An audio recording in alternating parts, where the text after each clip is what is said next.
Hello everyone, welcome back to my YouTube channel. So in today's video we will be talking about ecological succession, that is the part 2 of ecological succession video, and also the PDF of this video. The link of the PDF is available in the description box. You can directly click on it and download the PDF. Also, I'll be discussing some of the MCQs from this topic which has been asked in the previous year question papers. So do watch the video till the end. So without wasting any time, let's get started.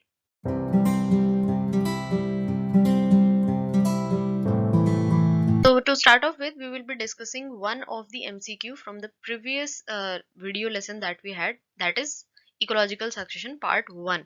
So if you can answer the question, well and good. If not, you can click on this I button and see that video first. So let's discuss the question. The question is, the intermediate developmental stages in the ecological succession is called. So what are the interdevelopmental stages called? So the options are sere or sassis or climax or nudation. What is the interdevelopmental stages in the ecological succession called? So I hope you have given the right answer. The right answer is sere. That is option A, right? We have talked about the serial community and we have talked about the climax community. We have talked about the pioneer community in that video, right? So you can check that video out. Now let's start this lesson. So firstly, we'll discuss some of the terms that we'll be using in this whole video. So you have to understand those terms first. So the first term is Xerarch succession, right? Xerarch succession. So Xerarch succession is succession which develops in a dry place. Very easy, very simple to understand. The succession that is developing in a dry place, that is, it is not having moisture, right? Like for example, the cool lava. When the lava cools down, it is not having any moisture. Then another example could be a bare rock, right? Now the next term is Hydrarch succession. So Hydrarch succession is the succession which develops in water. So here we were talking about the dry place, here we are talking about the water. So it may be a pond or a lake or a place which is filled with water. It is having plenty of water, a lot of water. Next is Mesosere succession. So it is in between the Xerarch and Hydrarch succession. So it is succession which starts from land where enough moisture condition is present. So it is a land, but here the moisture conditions are present. They are enough for the organisms to survive. So these are the three terms that you need to remember. Xerarch succession, that is in the dry place. Hydrarch succession, as you can understand, hydra or hydro is water, so it is in presence of water, and Mesosere succession is in between, that is moisture content is present but it is happening on the land. Now the steps of succession, we have discussed it in the previous video, but just I'll tell you the names of these steps. First is nudation, that is the formation of new place. Then invasion is the new species is invading that area, it is successfully establishing itself. Then third one is competition and coaction, that is it could be intraspecific competition of space and food. Then there is reaction, that is they will multiply, or they will there will be some kind of reaction in the environment of that place, that is the environment will change, due to which that species will not be comfortable enough to live there.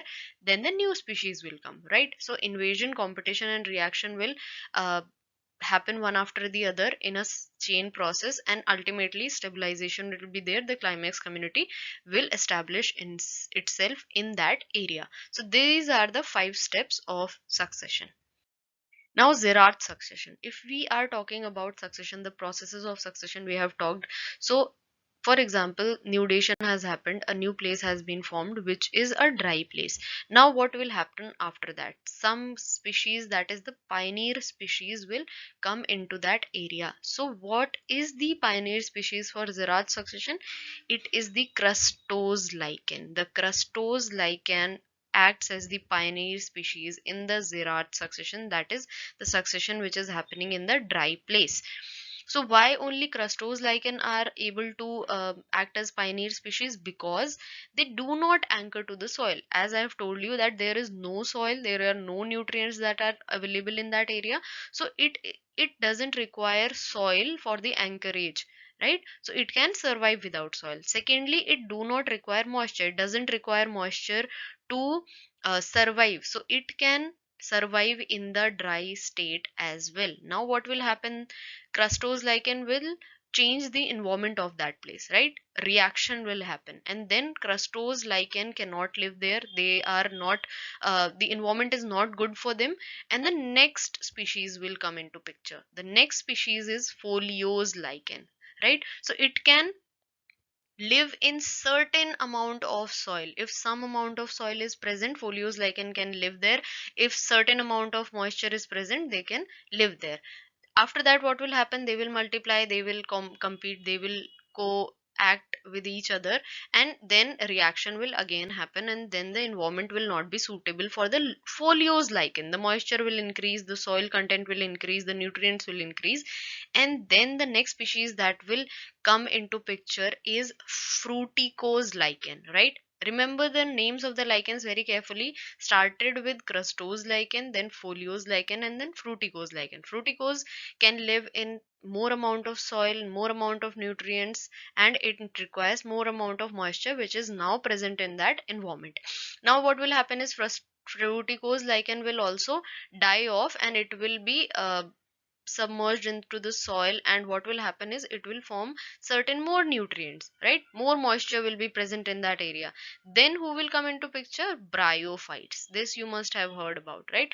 Bryophytes, they are also known as the amphibians of plants. They can live in land as well as in water. So bryophytes will come into picture. After bryophytes will die, then pteridophytes will come, and ultimately gymnosperm or angiosperm will act as the climax species. There will be forest of gymnosperm or angiosperm, and this will be decided. The kind of species that ultimately acts as the climax species will be decided by the amount of rainfall in that area. Whatever amount of rainfall is there, according to that, different types of forest can act as the climax species or climax community, right? So I hope you have understood this. The pioneer species were crustose, then foliose lichen, then fruticose lichen, then bryophytes, pteridophytes, and ultimately gymnosperms or angiosperms will form the forest. That is the ultimate or the climax community.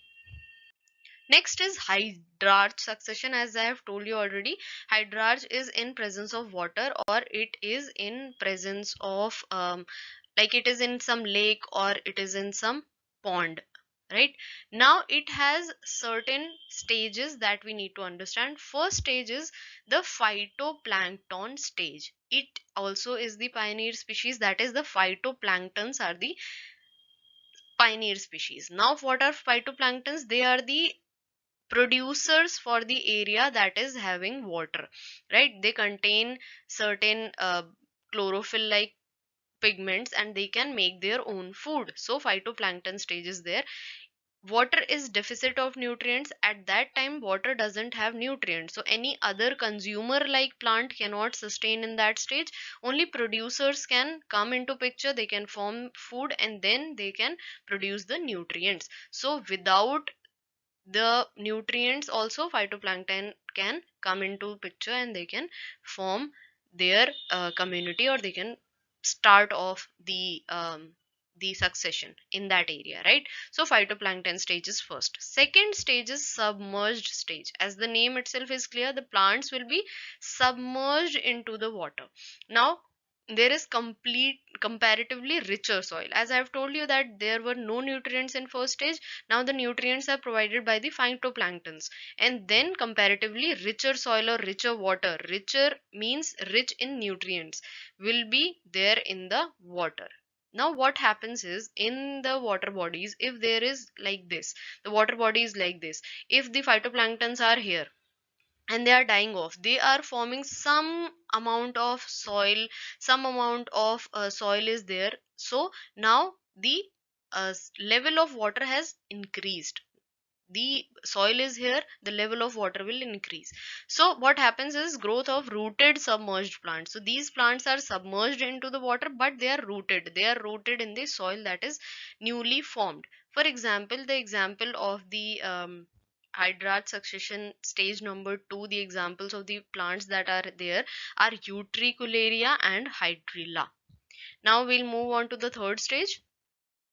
The third stage is floating stage, right? So the plants are rooted in the mud. The mud is formed after the death of the plants that were in the submerged stage. Now plants are rooted in the mud, but their leaves have buoyancy, right? So what happens with buoyancy? They can float onto the surface of the water, like you can see here. The examples of the plants in of the floating stage are Pistia and Trapa, right? So in floating stages, there are plants that are rooted, but their leaves are floating on the water surface. Next stage is reed swamp stage. So what is happening with each stage, next stage, what is happening is certain amount of soil or mud is being formed. So now what will happen is water body becomes shallow because the level of soil is getting upper and upper, so water body is becoming shallower. Now the amphibious, the plants that are now present in that area are amphibious, that is the kind of plants that can live in water as well as on the land surface, for example typha and sagittaria. So you also remember the examples of these uh, stages, the examples of plants that are present in that stage, because that is also a type of question that can be formed.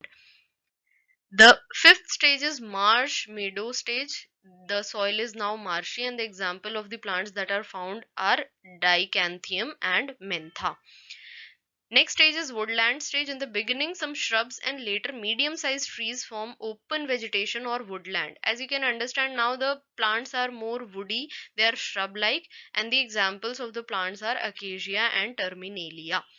Right? So what is happening is plants are coming upwards. They are now coming onto the soil, because as the stages are increasing, the plants are coming onto the soil, and soil is also being formed because of the death of the plants of the previous stage.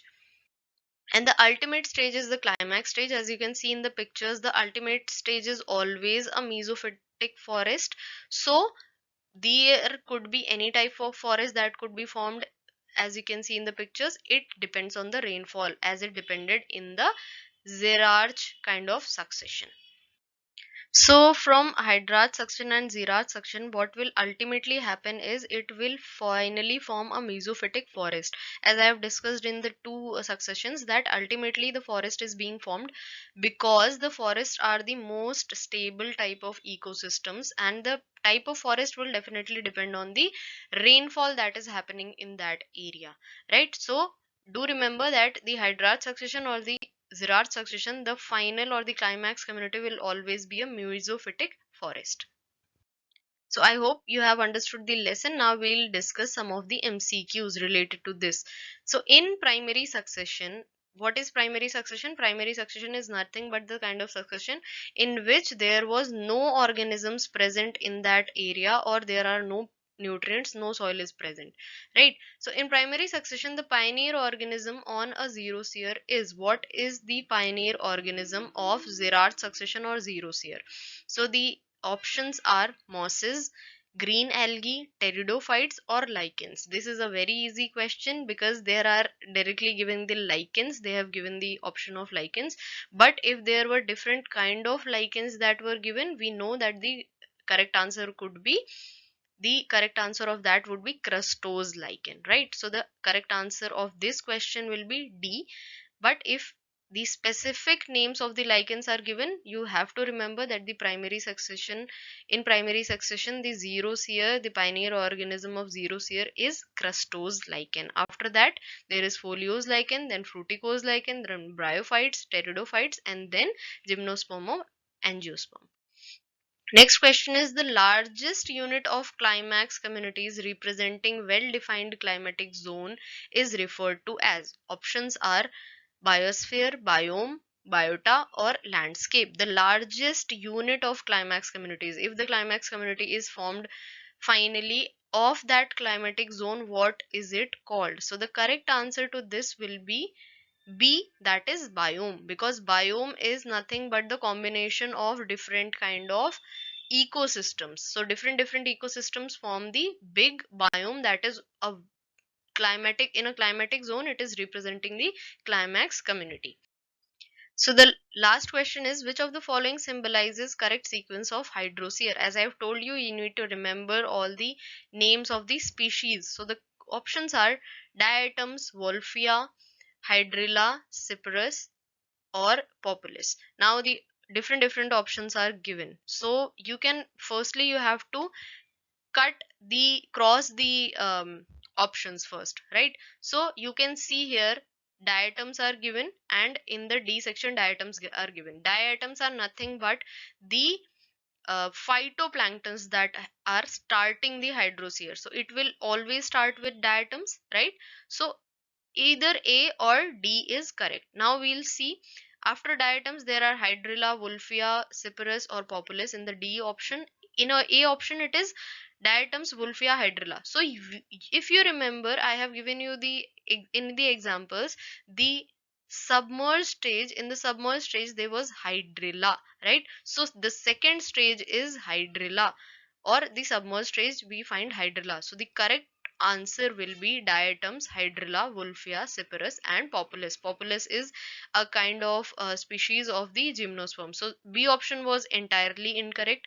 Also, if you can understand or remember that diatoms are phytoplanktons, so they will start the hydrosphere or the Hydrarch succession.